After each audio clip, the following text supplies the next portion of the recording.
Hello everyone, welcome back to my YouTube channel. So today we are going to solve day 2 problem of this month on LeetCode. Before starting, if you guys haven't subscribed my YouTube channel yet, then please go ahead and subscribe it. Now without any delay, let's get started with today's problem. Problem number 2570. Merge two 2D arrays by summing values. Okay, so let's read the problem statement first. You are given two 2D integer arrays nums1 and nums2. Okay, so see here example number 1, we have two arrays, right? Nums1 and nums2, and they are 2D, right? So here at a index we have 1 2, okay, and next index we have 2 3, and in the next index we have 4 and 5. Okay, so this is nothing but 2D integer arrays, okay, consisting of two values at a same index, right? So nums1 of I is equal to, it consists of id at that particular index and value at that particular index, indicates that the number with the id has a value equal to this. Okay, same way nums2 of I, right? Here nums2 of I, okay, if you see this index, so we have id, and for this particular id we have one value, right? So this is given to us. Okay, now each array contains unique IDs and is sorted in ascending order by ID. Okay, so here first 1, then see this ID 2, then 4. Here 1, then 3, and then 4. Okay, so they are already sorted in ascending order by their IDs. Okay, at this index we have IDs, and at this index we have values. Okay, now we have to merge the two arrays into one array that is sorted in ascending order by ID. Okay, so our output is also sorted in ascending order by the ID, respecting the following conditions. Okay, what are the conditions? So only IDs that appear in at least one of the two arrays should be included in the resulting array. Okay, so here if you see 3, here you see 3 id 3, right? But here id 3 is not here, right? But we are still going to include this id 3 here. Okay, so only IDs that appear in at least one of the two arrays should be included in the resulting array. Okay, now next point, each id should be included only once. Okay, and its value should be the sum of the values of this id in the two arrays. If the id doesn't exist in one of the two arrays, then assume its value in that array to be 0. Okay, so now it is saying that here see 1, so in the output you see 1 only one time, 2, so in the output you are seeing 2 only one time. Okay, so here 4, and here 4, so you are seeing only 4 one time.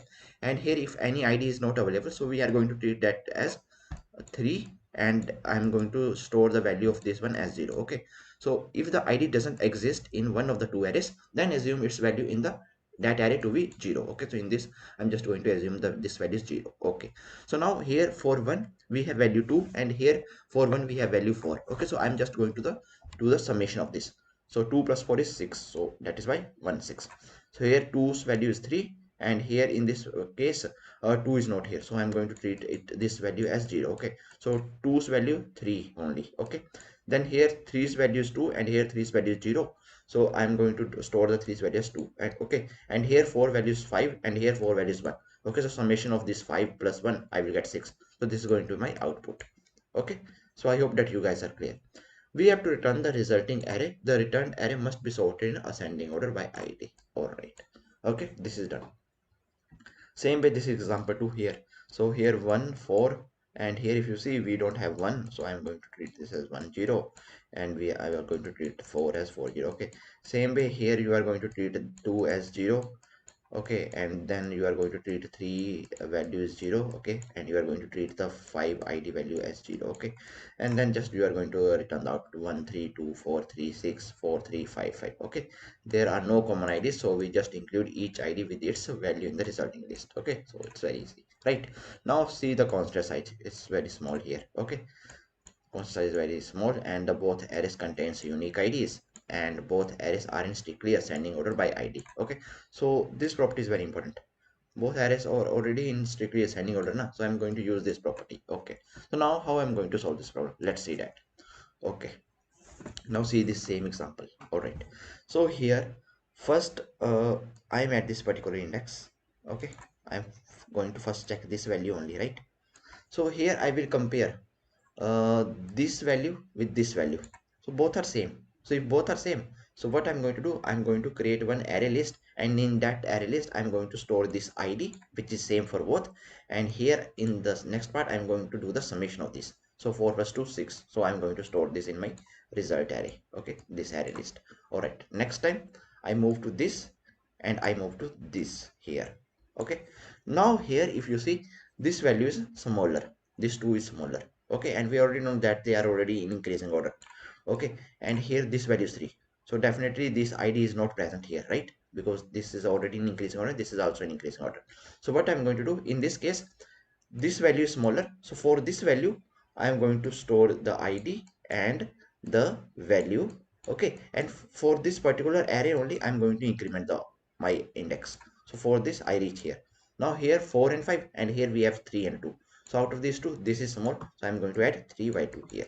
Okay, then here I will reach to this position. Okay, then here out of these two I will check both are same, so I will add 4, and this time I will do the summation. 5 plus 1 6, so this is my output. Done. That's what we need to do. Okay, now see this example. Here what's going to happen, so here initially you are at this particular index, so let's say this is for second array index and this is your first array index. Okay, f. All right, so now out of these two, this is smaller. Okay, both are not same, so we are not going to do the summation, but this is small, so I'm going to add this in my array list. Okay, 1 3. All right, and then after that, uh here I move to this position. Okay, second. Okay, this is done. Okay, now here I compare this 2 and 4. So 2 is smaller, so I'm going to add 2 4. Okay, then my f is going to move forward. Okay, so here 3 is smaller than 4, so I will add 3 6. Okay, then next time here my f is going to move here. So now here if you see, this is smaller. Okay, this time, so I will add 4 and 3. Now here if you see clearly, my s is going to move out of bound. Okay, so once this happens, okay, if any of this goes out of bound, then in the remaining part I will just add all the values. Okay, so here what is remaining here, ff. Here for this f we have 5 5 remaining, right? So I will add 5 5. That's it. So this is going to my output. Okay, and why we are using array list and not a array of fixed size? Because we don't know them, right? What is out, what is the outside of this, right? So here we may have unique values. So here see 1 2 3 1 2 3, but here if you see in these two, 1 and 4 are same, right? So they are doing the summation 1 and 4, so output size is 4. Okay, so that is why I'm using array list. Here if you see, here output size is 5, we have 1 2 3 4 5, so output size is 5. Okay, but here if you see 1 2 3 4 5 6, okay, output size is not 6 because two values are same, so they are decrementing, right? So that's why I'm using array list. Okay, we can also use array, but first we need to know about the unique IDs. Okay, so you can create a set in that approach. First create one set, and in the set add all the IDs from this, all the IDs from this, then find out what is the size of your set, and that is going to be your output size. But that is very it will take some time. Okay, extra space and all that stuff, right? So that is why I'm going to use array list. Okay, so now let's move to the coding part. Okay, and the same thing that I have explained, I will do that. Okay, now here in the coding part, what you need to do first, so here you can just create a few pointers like f. Okay, this is for first array, I am going to set it to 0, and for second array I'm going to set it to 0. Okay, and then after that just calculate the length of both the arrays, and 1 is equal to nums1 dot length, and same way, and 2 is equal to nums2 dot length. All right, and then create list of int. Okay, so in the list we are storing the array, right? So here in the list I am storing this array first, right? 1 6, then this is one other array, 2 3, this is one other array, this is one other array. Okay, so in the list I am storing these two arrays. Okay, so here that's why list of int, and let's name it as result list. Okay, and here new array list. Okay, this is done. Then you have to run one pointer while f is less than n1. Okay, and s is less than n1. Okay, so this is the pointer you have to run, and here same you have to check few things. like I explained, nums of 1. Okay, nums 1 of, here you have to write f, and here 0. Okay, so first array, okay, f index. Okay, if it is less than nums 2 of s and 0. Okay, so I'm just comparing the IDs. Okay, so if this is the case, then in the result we have to add new array. Okay, and in the new array what we will have, we will have nums1 values, right? Because nums1 f and 0 id is small, so from nums1 we have copy, right? So here nums1 f and here 0. Okay, and here nums1 and here f and 1. Okay, this is done. All right, now in the else part, else if, okay, now just copy this. All right, here just copy this, paste it here, and here nums1 f of 0. Okay, if this id is greater than this one, okay, then we have to use nums2 s of 0, right? So in the result I'm just going to add nums2 here s of 0, and here nums2 s of 1. Okay, done. And in the else part, this else part, when both are same. Okay, if nums1 f of 0 and nums2 s 0 both are same, so in the else part, what I'm going to do, in the result I'm going to add what, nums1, here you can choose anyone as id. Okay, nums1 f0 you can choose, or nums2 s of 0. Okay, so you are going to add that, and here instead of this, so you have to pass nums1 f of 1, right? Nums1 f of 1 plus nums2 s of 1 as the output, right? So this is what you have to add here. Okay, the value, because it is going to be the summation of this one, okay, this one and this one. Okay, this is done now. All right, so here when you are adding f part here, so you have to increment the f operator. When you are adding the s part here, you have to increment the s index, right?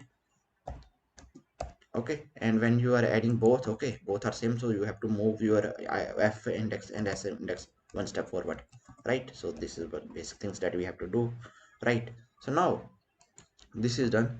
Now if let's suppose f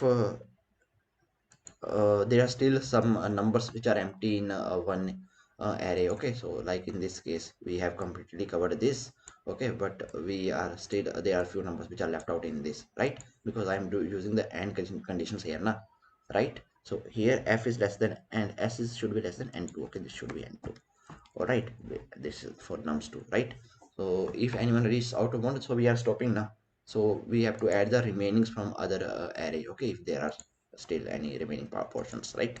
So for that purpose I'm going to run one while loop outside here. Okay, so while f is less than n1. Okay, so while f is less than n1, so this is what I need to write. And one more here, while my s is less than n2, this is what I need to write. Okay, so while my f is less than n1, so you can simply copy this part. Okay, and while my s is less than n2, then you can copy this part. Okay, now just let me format it. So once this is done, then after that you have to here simply return your output. Okay, so return, we have to return an array, right? So we have this array list result, so I'm just going to change it to array, to array. Okay, and here new int. Okay, and here after that, in the new int, what you are passing, the size of this. Okay, so result dot size. All right, so this is what you need to pass here.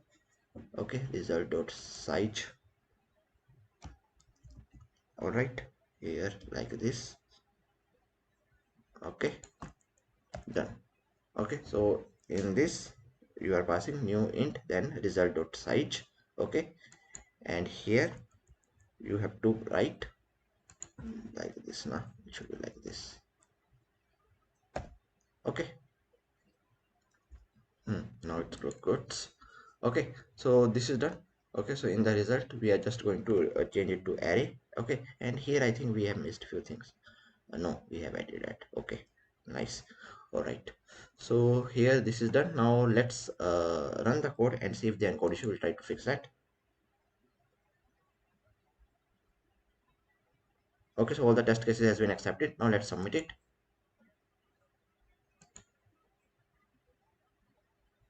So see, our solution is accepted, right? So I hope that you guys are able to understand today's problem. And if you guys still have any doubts, then please feel free to ask in comment section. Till then, keep coding and keep practicing. Meet you guys in the next video. Thank you. Bye bye.